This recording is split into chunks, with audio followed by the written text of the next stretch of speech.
सभी साथियों को नमस्कार, गुड मॉर्निंग। दोस्तों, आज की मनोविज्ञान की इस क्लास में हम महत्वपूर्ण प्रश्नों के बारे में चर्चा करेंगे। और ये जो प्रश्न है वो लेवल 1 और लेवल 2 दोनों ही प्रकार के परीक्षार्थियों के लिए उपयोगी है। साथ ही साथ ये रीड के साथ साथ मेन एग्जाम के लिए भी आपके उपयोगी रहने वाला है। तो शुरुआत करते हैं आज के पहले प्रश्न की। आज का पहला प्रश्न है, क्रियात्मक अनुसंधान के संबंध में कौन सा कथन सही नहीं है। मतलब क्रियात्मक अनुसंधान के बारे में कथन दिए गए हैं, उनमें से कौन सा कथन सही नहीं है। ऑप्शन ए है, क्रियात्मक अनुसंधान शब्द का सर्वप्रथम प्रयोग कोलियर ने किया। ऑप्शन बी है, क्रियात्मक अनुसंधान का विकास 1926 में स्टीफन एम कोरे ने किया।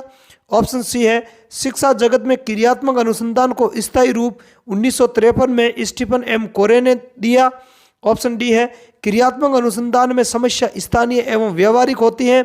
और ऑप्शन ई में अनुत्तरित प्रश्न। तो देखो कौन सा कथन इसमें से सही नहीं है। ऑप्शंस पर चर्चा करते हैं अपन।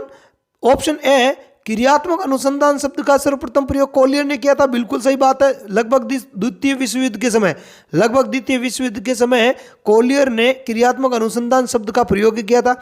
ऑप्शन बी में, क्रियात्मक अनुसंधान का विकास 1926 में स्टीफन एम कोरे ने किया, नहीं, ये गलत है, ये कथन सत्य नहीं है। क्रियात्मक अनुसंधान का जो विकास है वो 1926 में बकिंघम ने किया था। किसने किया था? बकिंघम ने किया था। तो ये जो कथन है वो गलत है। ऑप्शन सी में, शिक्षा जगत में क्रियात्मक अनुसंधान को स्थायी रूप 1953 में स्टीफन एम कोरे ने दिया, बिल्कुल ये कथन सत्य है। और डी में है, क्रियात्मक अनुसंधान में समस्या स्थानीय एवं व्यवहारिक होती है, तो ये भी कथन है वो बिल्कुल सत्य है। इसलिए इसका जो राइट आंसर है वो हो जाएगा आपके ऑप्शन बी। अगला प्रश्न देखते हैं। अगला प्रश्न है, जॉन डीवी के अनुसार शिक्षा त्रिमुखी प्रक्रिया है जिसके भाग है।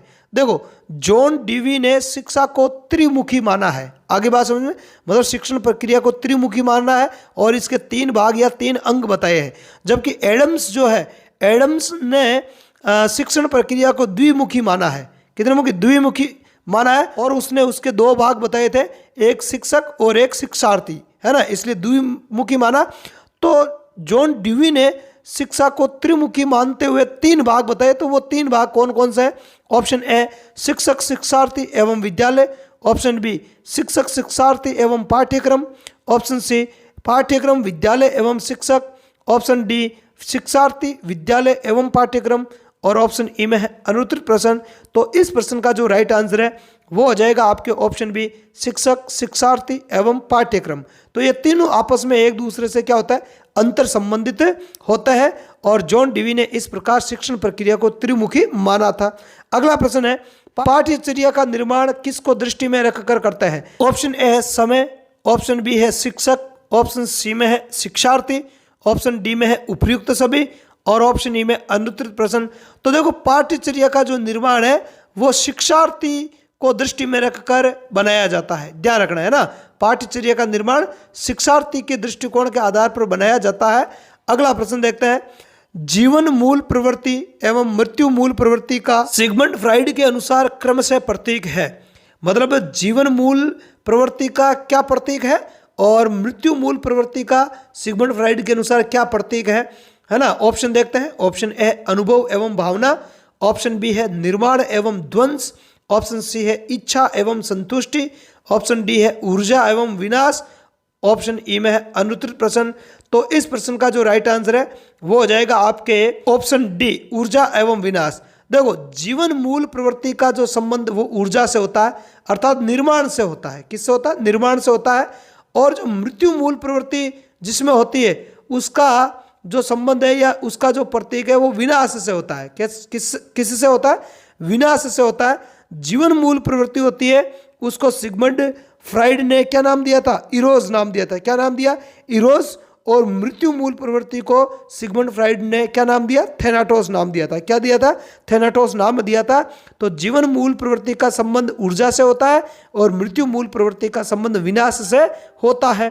अगला प्रश्न देखने से पहले एक महत्वपूर्ण सूचना दे दूं सभी को, और महत्वपूर्ण सूचना यह है कि आप हमारे YouTube चैनल के अतिरिक्त मिलर एजुकेशन के टेलीग्राम चैनल से जुड़ सकते हो, और टेलीग्राम पर आपको रीड से संबंधित विभिन्न सब्जेक्ट्स के डेली एक निश्चित टाइम टेबल, मतलब एक निश्चित शेड्यूल के तहत रोज क्विज मिलता है, और उन क्विज को आप अटेंड करके अपनी तैयारी को और अच्छा और मजबूत बना सकते हो। साथ ही साथ आप ये चेक भी कर सकते हो कि आपकी तैयारी है कितनी, है ना। तो इस प्रकार के प्रश्न है वो आपको क्विज में मिलता है, तो टेलीग्राम चैनल को ज्वाइन करना ना भूलें। और ये क्लास आपको अंत तक देखने के बाद यदि अच्छी लगे तो इसे लाइक भी करना है और अपने दोस्तों में शेयर जरूर करना है, और साथ ही साथ आप चैनल पर पहली बार हो तो चैनल को सब्सक्राइब जरूर करना है प्लीज़, ठीक है। और बेल आइकन को प्रेस कर लेना ताकि जैसे ही मैं कोई वीडियो अपलोड करूं उसका नोटिफिकेशन आपको तुरंत मिल जाए। फिलहाल साइकोलॉजी का वीडियो है वो सुबह आपको मॉर्निंग में 6:05 पे मिलता है, तो चैनल को सब्सक्राइब कर लो। 6:05 पे आपको इसका नोटिफिकेशन डेली मिलता रहेगा। अगला प्रश्न देखते हैं, 5वां प्रश्न है, रोनेनविंग परीक्षण निम्न में से किसका मापन करता है? तो रोनेनविंग परीक्षण किसका मापन करता है? ऑप्शन देखते हैं। ऑप्शन ए है सृजनात्मकता का, ऑप्शन बी बुद्धि का, ऑप्शन सी कुंठा का, ऑप्शन डी शील गुणों का, ऑप्शन ई में अनुत्तरित प्रश्न। तो इस प्रश्न का जो राइट आंसर है वो हो जाएगा आपके ऑप्शन सी कुंठा का। रोनेनविंग परीक्षण किसका मापन करता है? कुंठा का मापन करता है। अगला 6वां प्रश्न है, शैले के अनुसार विकास की अवस्थाएं कितनी हैं? तो शैले के अनुसार विकास की अवस्थाएं कितनी है? ऑप्शन ए है 3, ऑप्शन बी में है 4, ऑप्शन सी में है 5, ऑप्शन डी में है 6 और ऑप्शन ई में अनुत्तरित प्रश्न। तो इस प्रश्न का जो राइट आंसर है वो हो जाएगा आपके ऑप्शन ए 3। देखो शैले के अनुसार विकास की 3 अवस्थाएं होती है। कौन कौन सी होती है? एक होती है शैशवावस्था जो 1 से 5 वर्ष तक की होती है, दूसरी होती है बाल्यावस्था जो 6 से 13 वर्ष की होती है, और तीसरी होती है किशोरावस्था जो 13 से 19 वर्ष की होती है। ये शैले का वर्गीकरण है, ध्यान रखना है। किसका वर्गीकरण है? शैले का वर्गीकरण है। तो उनके अनुसार विकास की 3 अवस्थाएं होती है। अगला प्रश्न देखते हैं, वंशानुक्रम के किस नियम के अनुसार बालक में अपने माता पिता के ठीक विपरीत गुण पाए जाते हैं? मतलब वंशानुक्रम के बहुत सारे सिद्धांत दिए गए, उनमें से कौन से सिद्धांत के अनुसार बालक में अपने माता पिता के विपरीत गुण पाए जाते हैं? तो ऑप्शन देखते हैं। ऑप्शन ए है विभिन्नता का नियम, ऑप्शन बी है प्रत्यागमन का नियम, ऑप्शन सी है अर्जित गुणों के संक्रमण का सिद्धांत, और ऑप्शन डी में है जनन द्रव्य की निरंतरता का सिद्धांत, और ऑप्शन ई में है अनुत्तरित प्रश्न। तो इस प्रश्न का जो राइट आंसर है वो हो जाएगा आपके ऑप्शन बी प्रत्यागमन का नियम। प्रत्यागमन का नियम ये कहता है कि जो संतानें होती है वो अपने माता पिता के ठीक विपरीत गुणों वाली होती है। अब देखो जो विभिन्नता का सिद्धांत है वो कहता है कि संतानें जो होती है वो माता पिता से लक्षणों में क्या होती है? अलग अलग होती है। आगे बात समझे, विपरीत की नहीं कहता, अलग अलग होती है बस। अर्जित गुणों के संक्रमण का सिद्धांत दिया था लेमार्क ने। लेमार्क ने अध्ययनों के द्वारा बताया कि व्यक्ति जो लक्षण अर्जित करता अपने जीवन काल में तो वो लक्षण ही आगे संतानों में ट्रांसमिटेड होते हैं। और जनन द्रव्य की निरंतरता का सिद्धांत है वो विजमैन ने दिया था, चूहों की पूंछ को काट कर, है ना, कई पीढ़ियों से चूहों की पूंछ को काट कर उन्होंने एक निष्कर्ष दिया था। इस पर भी अपन कभी डिटेल से सवाल लेंगे अलग से, ठीक है। अभी ज़्यादा टाइम नहीं लेंगे आपका, तो इतना ही व्याख्या करेंगे। अगला प्रश्न देखते हैं, 8वां प्रश्न है, वातावरण का बुद्धि पर वंशानुक्रम की अपेक्षा डैश डैश डैश प्रभाव पड़ता है? मतलब वातावरण का बुद्धि पर वंशानुक्रम की अपेक्षा कैसा प्रभाव पड़ता है? ऑप्शन ए है अधिक, ऑप्शन बी में है कम, ऑप्शन सी में है समान, ऑप्शन डी में ए एवं बी दोनों, और ऑप्शन ई में अनुत्तरित प्रश्न। तो इस प्रश्न का जो राइट आंसर है वो हो जाएगा आपके ऑप्शन ए अधिक। मतलब है वातावरण का बुद्धि पर वंशानुक्रम की अपेक्षा अधिक प्रभाव पड़ता है। अगला प्रश्न है, फ्राइड के मनोलैंगिक विकास सिद्धांत की अवस्थाएं हैं। देखो सिगमंड फ्राइड ने मनोलैंगिक विकास का सिद्धांत दिया था और उसके अनुसार है मनोलैंगिक विकास की कुछ अवस्थाएं बताई थी उन्होंने। तो कितनी अवस्थाएं बताई थी? ऑप्शन ए है 3, ऑप्शन बी है 4, ऑप्शन सी में है 5, ऑप्शन डी में है 6 और ऑप्शन ई में अनुत्तरित प्रश्न। तो इस प्रश्न का जो राइट आंसर है वो हो जाएगा आपके ऑप्शन सी 5 अवस्थाएं, है ना। कितनी अवस्थाएं बताई थी? 5 अवस्थाएं। अब वो 5 अवस्थाएं कौन कौन सी है? देखो फ्राइड के मनोलैंगिक विकास की 5 अवस्थाएं निम्न है। कौन सी है? पहली अवस्था मुख्य अवस्था, ये जन्म से 1 वर्ष तक चलती है। दूसरी है गुद्धि अवस्था, ये 1 से 2 वर्ष तक होती है।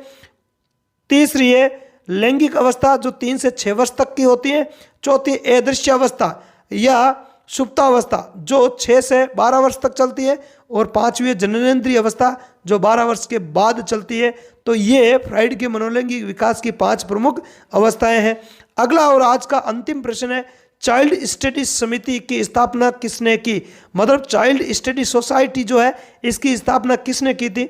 ऑप्शन ए है विलियम जेम्स, ऑप्शन बी है विलियम वुंट, ऑप्शन सी है कोमेनियस, ऑप्शन डी में स्टैनली हॉल और ऑप्शन ई में अनुत्तर प्रश्न। तो इस प्रश्न का जो राइट आंसर है वो हो जाएगा आपके ऑप्शन डी स्टैनली हॉल।